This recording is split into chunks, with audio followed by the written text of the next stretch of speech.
Bonjour à tous et à toutes, merci de nous retrouver sur Malaika, votre magazine. Aujourd'hui nous avons un sujet passionnant, découvrez-le avec moi aujourd'hui.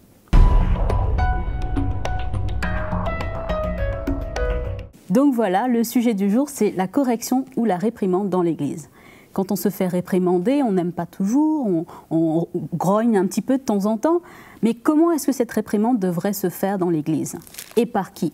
On va essayer de répondre à toutes ces questions, bien sûr, avec Mama Audrey, Mama Janine et Magali, n'est-ce pas? Tout à fait. Absolument. Voilà. Pourquoi pas? Voilà. En tout cas, pour répondre à des questions plus précises de la Bible, nous avons avec nous un invité de choix. Papa Mickey, merci en tout cas d'être avec nous. Ben, c'est toujours un plaisir d'être avec vous. On a beaucoup de fans. Exactement, et c'est sympa d'être ensemble sur ce plateau. Donc on parlait de la correction dans l'Église, la réprimande. Qu'est-ce que c'est de corriger un chrétien, un frère, une sœur dans l'Église? Comment cela devrait se faire? Est-ce que tout le monde peut réprimander tout le monde? On va essayer de voir tout cela, mais avant tout, on va passer à la rubrique de Mag. Donc voilà Magali, on parle de correction ou plus particulièrement de réprimande. Qu'est-ce que cela veut dire et qu'est-ce que tu as à nous apporter de frais, de neuf? Voilà, alors des éléments de définition d'abord à Nadège, Papa Mickey, Maman Audrey. Alors on parle de réprimande mais aussi de répréhension. Alors, la répréhension, qu'est-ce que c'est? C'est l'action de reprendre sévèrement une personne. Donc il y a plusieurs formes de répréhension en fonction bien sûr des différentes personnes. On ne peut pas reprendre une personne de la même façon selon le sujet, selon son cas, etc. Alors moi je vais vous parler plutôt dans le cadre chrétien parce que j'ai fait pas mal d'études dans le dictionnaire théologique. Il peut s'agir de reprendre des ennemis d'abord de l'Évangile. C'est la première occurrence qui apparaît dans ce dictionnaire, c'est reprendre des ennemis de l'Évangile ou de faux prophètes, les faux docteurs, les faux apôtres et des gens qui enseignent ou répandent des doctrines erronées. Ça c'est la première forme de répréhension, d'accord ? Ensuite, vous avez la répréhension qui s'adresse à des membres des assemblées chrétiennes, donc c'est bien sûr nous, les frères et sœurs, qui pour diverses raisons ont besoin d'être corrigés dans leur trajectoire ou repris à cause de leur mauvaise conduite. Alors selon le cas, la réputation sera différente. Par exemple, Jésus, il n'a pas repris ses disciples de la même manière que les pharisiens, par exemple, ce qui est normal. On est d'accord. L'apôtre Paul aussi parle de reprendre sévèrement certaines personnes, d'en livrer d'autres au jugement divin, tandis qu'il écrit aussi de reprendre avec douceur les frères et les sœurs dans le Seigneur. On peut voir ça dans Galates 6, verset 1. Alors cependant, même dans la répréhension avec douceur, il y a quand même cette sévérité, cette fermeté. Je pense que Papa Mickey n'en disconviendra pas, voilà. Et le but de la répréhension aussi, c'est toujours, voilà, de ramener et de sauver une personne en faisant comprendre l'erreur ou la faute, reprendre en instruisant, comme nous le rappelle 2 Timothée 4, verset 2, ou reprendre en corrigeant, d'accord. Alors maintenant, le contexte en Afrique, qui est toujours très particulier, tout à fait. La répréhension en général, d'après les lectures que j'ai pu faire, est très mal perçue par les chrétiens en général, parce qu'elle est souvent, malheureusement, faite en public, Papa Mickey, devant tout le monde. Et le chrétien est stigmatisé. Répréhension est également faite à travers les prédications. Le pasteur va axer son prêche sur un individu en particulier qui s'est confié à lui, qui a péché, qui a trompé sa femme. C'est souvent ça, d'ailleurs, les objets des prédications qui sont axées, orientées sur la personne. Et évidemment, la personne sait très bien qu'elle est l'objet de la prédication. Donc ça aussi, c'est ce qui est décrié dans ce que j'ai pu lire. Et vous avez également, et ça c'est pire encore, et c'est ce que j'ai retrouvé pas mal de fois dans les lectures que j'ai faites, c'est la répréhension qui est faite à travers une prophétie. Alors, généralement, une prophétie qui est dévalorisante, qui condamne et qui est faite bien sûr en public. Et là, évidemment, c'est dramatique pour le chrétien parce que non seulement il a honte après de revenir à l'église, quand tu t'es fait humilier comme ça, évidemment, c'est difficile. Et c'est ce genre de répréhension à travers les prophéties, Papa Mickey, que j'ai vu le plus souvent dans les lectures que j'ai faites. Il y a plusieurs points que Magali soulève, qu'on va justement revoir avec Papa Mickey tout à l'heure, mais avant tout, Maman Janine, à Kinshasa, est-ce que c'est vraiment le cas quand on parle par exemple de réprimande publique, de prophétie utilisée quelque part comme un outil de réprimande? C'est tout à fait ce que Magali vient de décrire. Ça va être au travers de ce qu'on appelle des attaques ciblées, donc des prophéties, enfin du moins des prophéties et des prêches qui vont cibler des personnes particulières. Et bien souvent, elle est faite en public. Mais moi, j'irais même plus loin en disant que ça va être on va reprendre des gens publiquement, même pour des petites choses. Par exemple, quelqu'un qui a donné un communiqué, enfin une annonce, et peut-être elle s'est trompée dans l'ordre des annonces. Et, ah oui, ça va très très loin. C'est même dans des petites choses qui soient limite un peu anodines. On va reprendre publiquement les gens. Je pense que c'est un côté un peu culturel, hein, cette façon de corriger publiquement sévèrement. Ça participe un peu à la culture, je pense. Et le but de la réprimande publique, c'est aussi pour marquer le coup, pour que le peuple de Dieu se rende compte que ça rigole pas, les choses de l'Église, les choses de Dieu, il ne faut pas rigoler avec ça. Donc on reprend publiquement à titre d'exemple. Et du coup, la personne qui est réprimandée, elle est mal barrée, quoi. Elle est vraiment mal barrée. C'est surtout peut-être de l'exemple d'Ananias et de Saphira. Oui, on parle aussi beaucoup de cet exemple-là pour justement amener le peuple de Dieu à avoir la crainte de Dieu et de ne pas faire n'importe quoi. Et c'est un exemple qui est bien souvent cité, malheureusement, pour tenir un peu les troupes.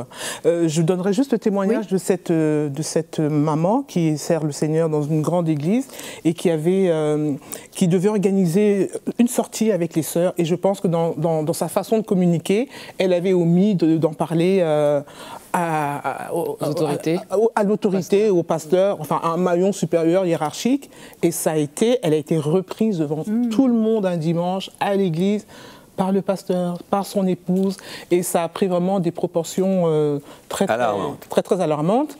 Et elle m'a dit ceci: tu sais, j'ai compris que j'avais eu tort.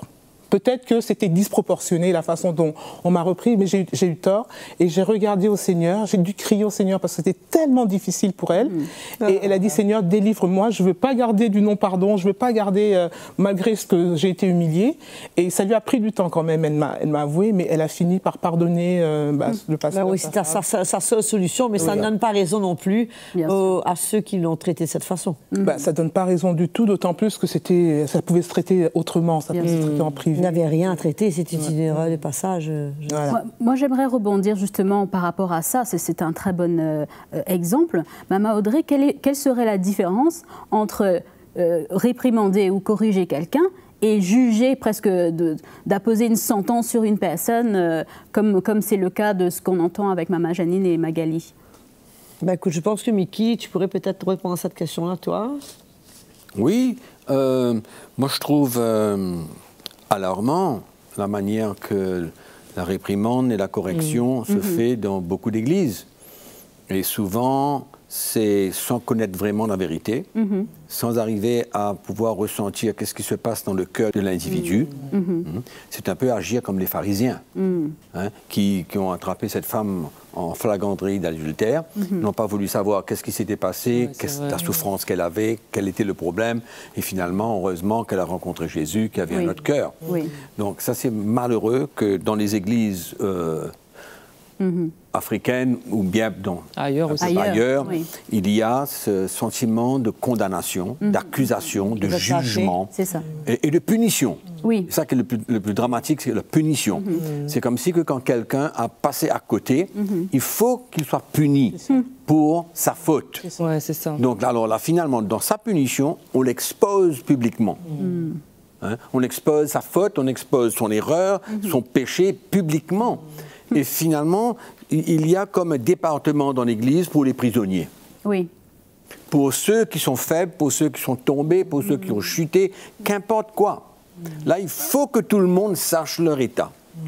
C'est terrible. Oui, et on les met, souvent on les met dans un endroit réservé pour... À l'arrière, derrière l'église. À l'arrière, on les met dans un endroit réservé pour eux, pour que tout le monde sache.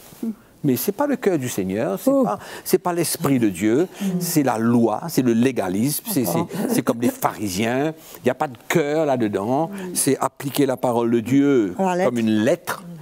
Et c'est clair, la lettre tue. Mais moi je crois qu'avant même d'essayer de reprendre quelqu'un, il faut connaître la vérité totale. Il faut aller en profondeur. Qu'est-ce qui s'est passé? Parce que souvent, on peut entendre des accusations qui viennent à gauche et à droite, et sans tarder, on appelle le frère ou la sœur, et on lui dit, ben voilà, tu as fait ça, tu as fait ça, tu as fait ça, et puis la punition va suivre. Oui. C'est pas possible de traiter les chrétiens de cette manière. Exactement. C'est pas le cœur du Seigneur du tout. Comme mentionné un verset tout à l'heure dans Timothée, censurer, exhorter, reprendre avec douceur et en instruisant. Ça, c'est le cœur du Seigneur. Et tu parlais de la sévérité. Moi, je crois que la sévérité, ça se manifeste non pas par des paroles, mais selon le ministère que le Seigneur te donne, selon la place d'autorité dans l'esprit. Parce que ce mot autorité-là, c'est un mot que je n'aime pas trop, parce que les gens utilisent cela pour pouvoir exercer leur ministère. Donc, il faut faire bien attention à tout cela. Bien sûr. Alors, moi, je crois que reprendre, corriger quelqu'un, tout cela, c'est pour un seul but. Non pas pour le diminuer, ni pour l'écraser, mais pour l'encourager. L'encourager à reprendre sa route. Il a fauté, il a fait une erreur. Reprendre sa route. Comme Paul dit, concernant celui qui a commis l'inceste, de le accepter afin qu'il ne se décourage pas. Exactement. Et c'est très important. Moi, je pense que, comme Mickey dit la vérité, c'est bon, la justice, mais c'est comment est-ce que la réprimande est faite. Voilà. C'est l'esprit de l'Évangile, c'est le cœur du Seigneur. Il faut faire très attention à l'esprit de l'Ancien Testament. On n'est pas dans l'Ancien Testament, où les choses se faisaient d'une manière drastique, d'une manière radicale. On est dans le Nouveau Testament. Bien sûr. Et le Seigneur dit même, attention à ce qu'on ne cause pas la chute d'un des plus petits. Il serait mieux de mettre quelqu'un qui cause sa chute, mettre un cordon autour de son cou qu'on le jette dans la mer. Puisque ces petits que le Seigneur a sauvés, beaucoup d'entre eux, ils s'éloignent de l'Église, ils quittent la présence du Seigneur, ils quittent la famille de Dieu, puisqu'ils sont... écoutez, qu'est-ce qui est plus normal qu'un jeune chrétien, pour qu'un jeune chrétien tombe? Mais il n'y a rien de plus normal qu'un jeune chrétien tombe. Il faut faire la différence. Voilà, c'est ça que j'aimerais. Il faut faire la différence. Voilà. Un chrétien qui tombe, c'est ça. Et quelqu'un qui veut persévérer. Et quelqu'un qui pratique le péché, il aime son péché, il continue là-dedans. Alors il y a des instructions claires de la part de Jésus lui-même, qui a dit, mais si quelqu'un a péché, va et reprends-le entre toi et lui seul. S'il t'écoute, tu as gagné ton frère. C'est ça le but, le gagner, de l'emmener à la repentance, à reprendre son chemin avec le Seigneur. Il est tombé et ça s'arrête là. Et moi, je crois que les pasteurs ont besoin de comprendre quelque chose quand on parle de cette correction. Parce que, premièrement, Jésus a dit... Comment tu peux voir la paille dans l'œil de ton voisin quand tu as une poudre? C'est bien grave. Alors, moi, je crois qu'en toute situation, il faut bien examiner les choses. Et il faut avoir le cœur du Seigneur. Ça, c'est absolument important. Parce qu'autrement, on détruit les chrétiens. Il y a des milliers de chrétiens aujourd'hui qui errent dans le monde parce qu'ils ont été blessés, exposés, etc. Donc, il faut faire la différence entre quelqu'un qui pratique le péché. Lui, il faut aller jusqu'au bout. Voilà. Et là, Jésus dit, il nous donne 3 chances. 3 chances. S'il ne t'écoute pas, prends notre frère avec toi et va lui parler. Maintenant, s'il refuse d'écouter, tu vas à l'église. S'il refuse d'écouter l'église, qu'est-ce qu'on fait? On le considère comme un païen et un publicain. Alors là, maintenant, Paul dit, fais attention qu'un petit peu de levain peut faire monter toute la pâte. Donc, ce n'est pas un bon témoignage que de garder un chrétien qui aime son péché, qui ne veut pas s'en sortir dans l'Église. Parce qu'en ce moment-là, c'est le compromis et c'est admettre que l'Église du Seigneur devient un club où tout le monde fait ce qu'il veut, on pêche, on sort, on repart, etc. Mais puisqu'on parle de correction, il faut vraiment avoir une ligne de conduite, c'est-à-dire avoir le cœur du Seigneur et ne pas bousculer les gens, les casser, les détruire. C'est pas possible. Même ce que tu dis, Mickey, même ce que tu dis, de le reprendre les 3 façons que le Seigneur a dit. Mais il faut que ce soit bien fait, ça. Même la première façon que tu reprends, là. Si tu arrives et que tu écrases le frère, tu vas le voir, le Seigneur a dit, il faut que tu te repentes, on ferme toutes les portes. Bien sûr. Et si après tu viens le faire devant l'église d'une manière arbitraire, je sais pas quoi, tu perds le frère. Exactement. C'est pas un principe. C'est ça. C'est pas étape 1, étape 2, étape 3. Et je coche étape 1, j'ai fait étape 2. Non. Il faut qu'il ressente un... Et après, il y a le temps du Seigneur. Il y a un moment donné où on met ça devant le Seigneur, où le Seigneur ouvre ouvre une porte, lui donne un accès. Il y a un moment pour tout, où l'Esprit de Dieu est là pour emmener le frère à la repentance. Bien sûr. Que ce n'est pas juste des paroles de la Bible que je répète, mais il y a une intervention de l'Esprit de Dieu dans le moment précis où le frère peut rentrer en lui-même, se dégager des pièges du diable, comme la Bible nous dit, qu'il a appelé pour se soumettre à sa volonté, et qui se réveille et qui se ressaisisse. Bien Il faut lui sûr. donner toutes ses chances. Et surtout pas avec un élément de condamnation et de culpabilité. Parce que très souvent, les chrétiens utilisent l'élément condamnation et culpabilité pour pouvoir confronter et aider ses frères. J'aimerais rebondir sur l'aspect public des choses. Par exemple, un frère, comme dans Matthieu 18, 15, il parle de prendre son frère à part et de lui dire, voilà, de le réprimander avec un cœur, bien sûr. L'aspect public des choses, parfois, arrive dans un moment où il n'y a même pas eu de confrontation, en fait. Mais le péché a déjà été exposé avant même qu'il y ait eu cette communication, ce retour avec le frère. Donc, le verset clé que je pense que les pasteurs qui prennent ce genre de décision, c'est qui es-tu, toi qui juges? Qui es-tu, toi qui juges ton prochain? D'accord? C'est un jugement qu'on est en train d'essayer d'appliquer. Et moi, je crois que les pasteurs ont besoin de comprendre qu'est-ce que c'est que le vrai pardon. Comment est-ce qu'on peut savoir ce qui se passe dans le cœur d'un frère ou d'une sœur qui s'est repenti, qui vraiment a obtenu le pardon de Dieu? Amen. Moi, je veux ramener cela au jour de notre nouvelle naissance, quand on a reçu le pardon du Seigneur. Est-ce qu'on vit encore avec les casseroles, toutes les casseroles qu'on va transporter des Yenou avec notre vie passée? Mais c'est la même chose en tant que chrétien. Quand on reçoit le pardon de Dieu, c'est une page tournée. Amen. Personne ne peut plus retourner là-dessus. Amen. C'est pourquoi les pasteurs ont besoin de comprendre que quand quelqu'un se repent et a obtenu le pardon de Dieu, ben, qui es-tu, toi, qui vas juger maintenant? Serviteur d'autrui. Tu juges le serviteur Oui, d'autrui. et ne pas considérer sa repentance et le pardon de Dieu. Maintenant, il se peut qu'il arrive à rechuter encore. Sur le même problème. Sur le même problème. Oui. Ben, qu'est-ce qu'on fait?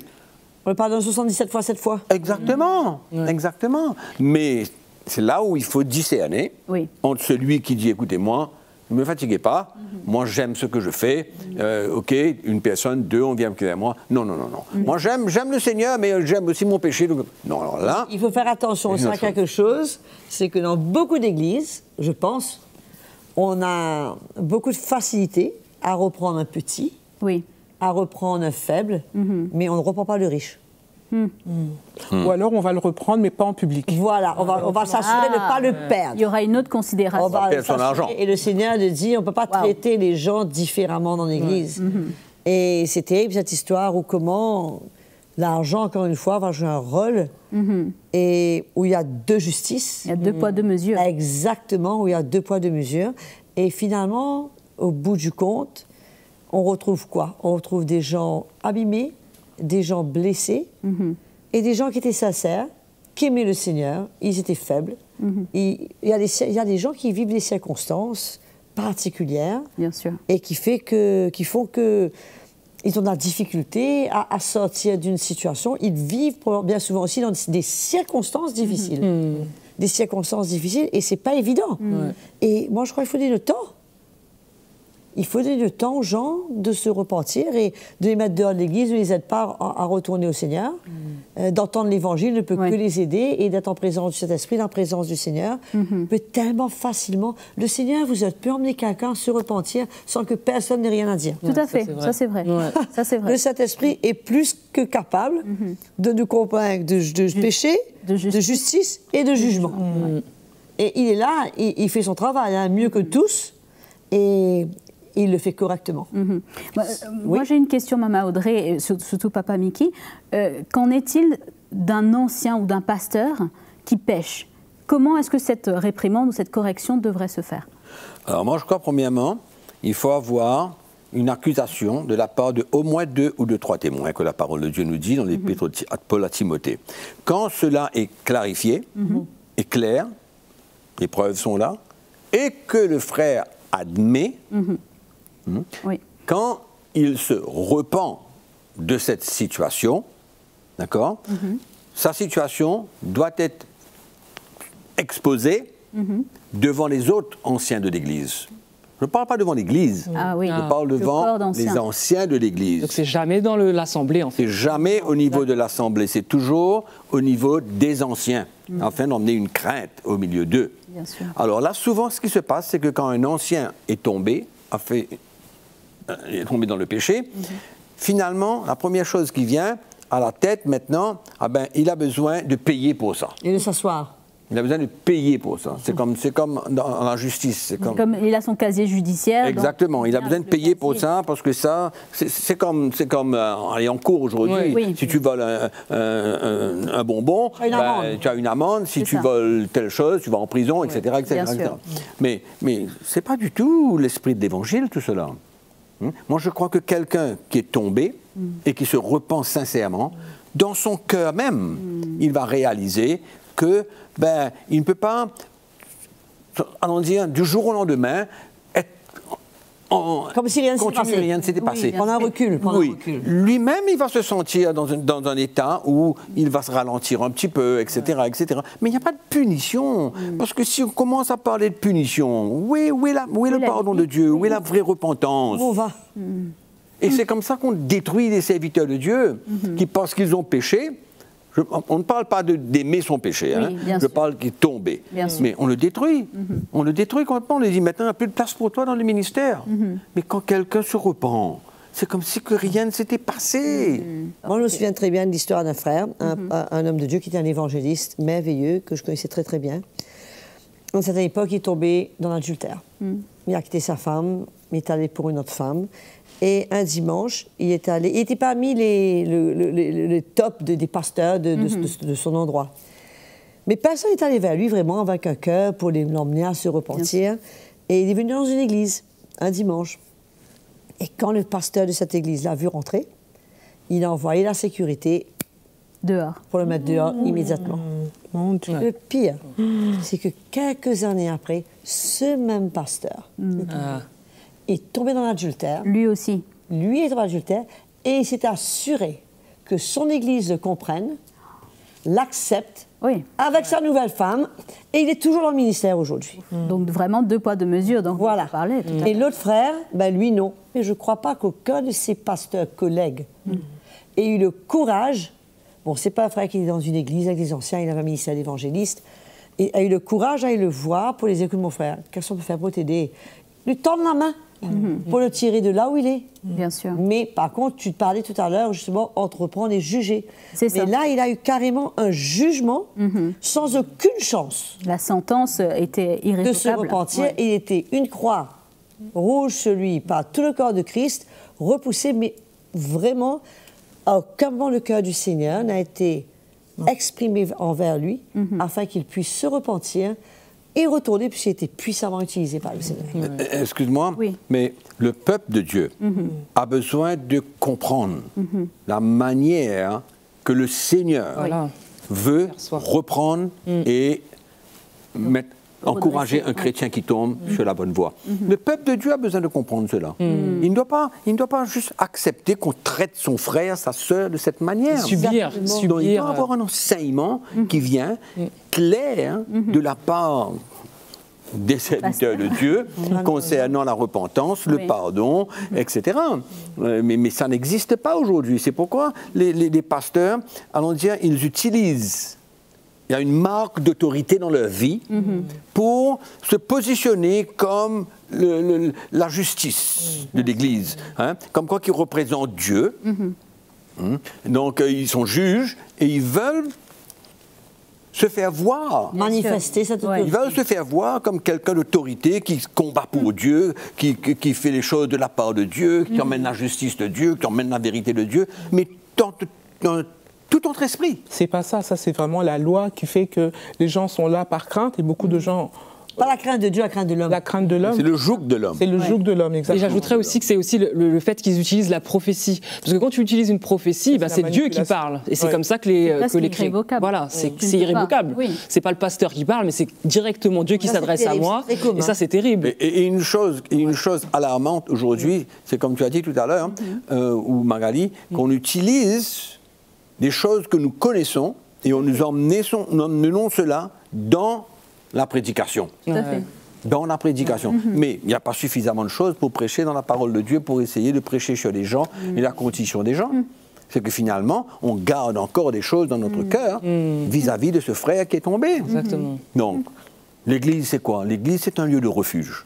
C'est un lieu où on ressent l'amour de Dieu, le cœur de Dieu, où on ressent l'esprit de l'Évangile. Et pas un endroit où on a peur de venir, on a peur que le pasteur nous dise des choses. Mais non, il faut que l'Église soit un endroit où les chrétiens viennent se réfugier et goûter à l'amour de Dieu. Je ne dis pas qu'il faut pas parler de la vérité. On parle la vérité. Mais on ne peut pas détruire le peuple de Dieu. C'est pas possible. Il faut arriver à porter le cœur du Seigneur dans tout. C'est pourquoi on a besoin d'un message, on a besoin de l'Évangile, le vrai message de l'Évangile de Christ, pour pouvoir emmener nous tous, pasteurs et serviteurs de Dieu, à être brisés devant le Seigneur, à être humbles devant le Seigneur et à considérer nos frères et nos sœurs comme pas plus grands que nous. Amen. C'est pas possible que quand quelqu'un tombe, c'est un grand bouleversement ce qui se passe là. Tout à fait. Non, mais c'est pas possible. Il faut que l'Église soit vraiment un endroit où le chrétien, il est faible, il tombe, ok, il y a de la place pour lui pour se relever et continuer. Il n'y a pas de jugement sur sa vie. Amen. C'est vraiment un cœur de grâce que je ressens là, Papa Mickey, et je pense que beaucoup seront encouragés. Exactement. Nous sommes malheureusement arrivés au terme de notre émission, Maman Audrey, et on va passer au mot de la fin.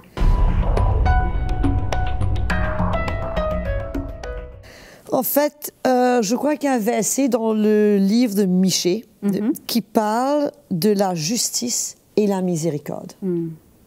C'est bon d'avoir un sentiment de justice, mais c'est important que ce sentiment soit dilué, je dirais, soit mêlé avec un sentiment de miséricorde.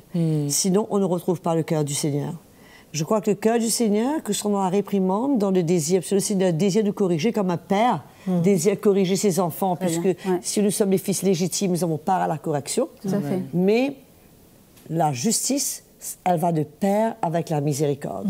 Et je crois que c'est comme cela qu'on peut quand même décrire l'esprit de l'Évangile dans cette chose qu'on veut emmener dans l'Église, sachant qu'on ne doit rien faire en dehors du cœur du Seigneur, parce que dans l'Église du Seigneur, c'est son cœur que nous devons avant tout représenter. Amen. Amen, Maman Audrey. Amen. Bien sûr, Papa Mickey, merci beaucoup pour cet encouragement et pour cet éclaircissement. Maman Janine et Magali, merci beaucoup. Et bien sûr, merci à vous, mesdames et messieurs qui nous suivent. Vous êtes vraiment de plus en plus nombreux à regarder le programme. Nous vous encourageons à continuer de nous écrire, de nous donner vos feedbacks, vos témoignages. Et nous vous donnons bien sûr rendez-vous pour la suite de nos programmes sur Malaika.